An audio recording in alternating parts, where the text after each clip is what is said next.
Hi, welcome to food dress channel. இன்றைக்கி ஈஸியாக சிம்பிளாக நிறையா மசாலா ஐட்டம் யூஸ் பண்ணாமல் டேஸ்டியான சிக்கன் பிரியாணி எப்படி பண்ணுறதுன்னு பார்க்கலாம்.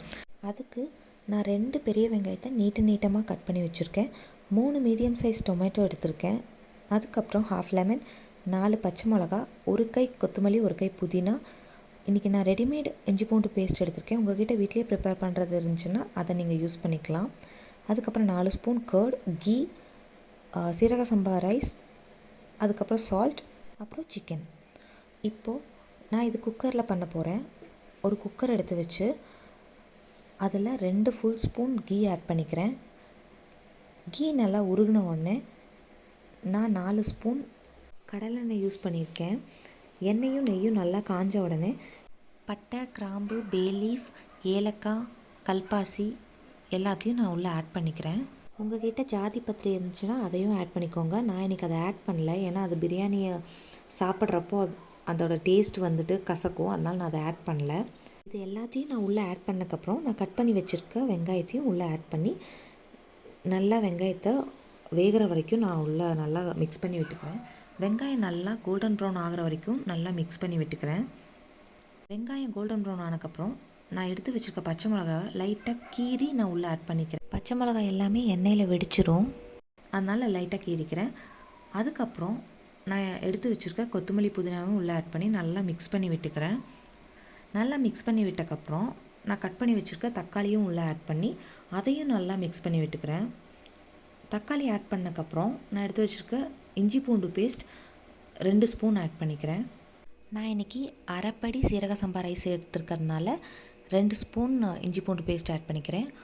நீங்கள் அதிகமாக ரைஸ் ஆட் பண்ணுறதா இருந்தால் நீங்கள் கொஞ்சம் எக்ஸ்ட்ராவாக ஆட் பண்ணிக்கலாம். அதுக்கப்புறம் கொஞ்சமாக மஞ்சத்தூள் ஆட் பண்ணிக்கிறேன். அப்புறம் க்ளீன் பண்ணி வாஷ் பண்ணி தண்ணியெல்லாம் ட்ரைன் பண்ணி எடுத்து வச்சுருக்க சிக்கனை நான் உள்ளே ஆட் பண்ணிக்கிறேன்.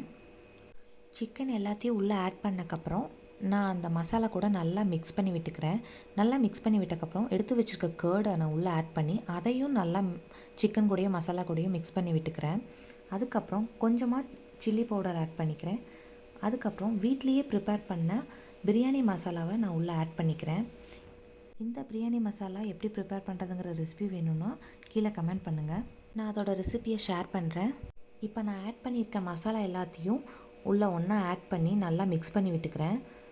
நல்லா சிக்கன் கூட மிக்ஸ் பண்ணி விட்டக்கப்புறம் சிக்கன் வேகணுங்கிறதுக்காக நான் கொஞ்ச நேரம் க்ளோஸ் பண்ணி வைக்கிறேன். நான் இப்போ எந்த படியில் அரிசி அளந்தனோ அதே படியில் ஒரு 1/2 படி மட்டும் தண்ணி ஆட் பண்ணிக்கிறேன். அப்போ தான் சிக்கன் கொஞ்சம் நல்லா வேகும். இப்போது ஆட் பண்ணிவிட்டு க்ளோஸ் பண்ணி வச்சுட்டு திரும்ப ஓப்பன் பண்ணி பார்க்குறேன். சிக்கன் ஓரளவுக்கு வெந்துருச்சு. இப்போது நான் சீரக சம்பா அரிசி எடுத்திருக்கேன். சீரக சம்பா அரிசி எடுத்து நல்லா கழுவி அதை ஒரு 20 மினிட்ஸ் நல்லா ஊற வச்சு நான் தண்ணியெல்லாம் வடித்து எடுத்து வச்சுருக்கேன். இப்போ அதையும் நான் உள்ளே ஆட் பண்ணிக்கிறேன். உள்ளே ஆட் பண்ணக்கப்புறம் நான் எந்த படியில் நான் அரிசி அளந்தனோ அதே படியில் 1.5 படி தண்ணி எடுத்து நான் உள்ளே ஆட் பண்ணியிருக்கேன். ஏன்னா 1/2 படி வந்துட்டு நான் முன்னாடியே தண்ணி ஆட் பண்ணதுனால 1.5 படி தான் ஆட் பண்ணியிருக்கேன். சீரக சம்பா அரிசிக்கு நம்ம தண்ணி கம்மியாக ஆட் பண்ணால் போதும். அதுக்கப்புறம் 1/2 லெமன் எடுத்து சீட்ஸ் எல்லாம் நான் ரிமூவ் பண்ணிவிட்டு ஸ்க்வீஸ் பண்ணி விட்டுக்கிறேன். எல்லாத்தையும் நல்லா மிக்ஸ் பண்ணிவிட்டு உப்பு செக் பண்ணிவிட்டு நான் க்ளோஸ் பண்ணி விசில் போட்டுக்கிறேன். அவ்வளோதான். 2 விசில் வந்தக்கப்புறம் பார்க்கலாம். விசில் வந்துருச்சு. ப்ரெஷர் போனதுக்கப்புறம் நான் இப்போ ஓப்பன் பண்ணி லைட்டாக மட்டும் கிளறி கொடுக்குறேன். ஏன்னா ரொம்ப அழுத்தி கிளறினோம்னா சிக்கன் பீஸ்லாம் உடஞ்சிரும். லைட்டாக மட்டும் நல்லா கிளறி கொடுத்துட்டு க்ளோஸ் பண்ணி வச்சுக்கலாம். இதில் நான் அதிகமாக எந்த மசாலாவும் ஆட் பண்ண கிடையாது, ஆனால் டேஸ்ட் அல்டிமேட்டாக இருக்கும். அவ்வளோதாங்க, டேஸ்டியான சிக்கன் பிரியாணி ரெடி ஆயிடுச்சு. நீங்களும் இதே மாதிரி உங்கள் வீட்டில் ட்ரை பண்ணி பார்த்துட்டு எப்படி வந்துச்சுன்னு எனக்கு கமெண்ட் பண்ணுங்கள். இந்த வீடியோ உங்களுக்கு பிடிச்சிருந்துச்சுன்னா லைக் பண்ணி சப்ஸ்கிரைப் பண்ணிக்கோங்க. அப்படியே பக்கத்தில் இருக்க பெல் பட்டனையும் கிளிக் பண்ணிக்கோங்க. புதுசாக வீடியோ போட்டால் நோட்டிஃபிகேஷன் வரும். இதே மாதிரி இன்னொரு வீடியோவில் பார்க்கலாம். பாய்.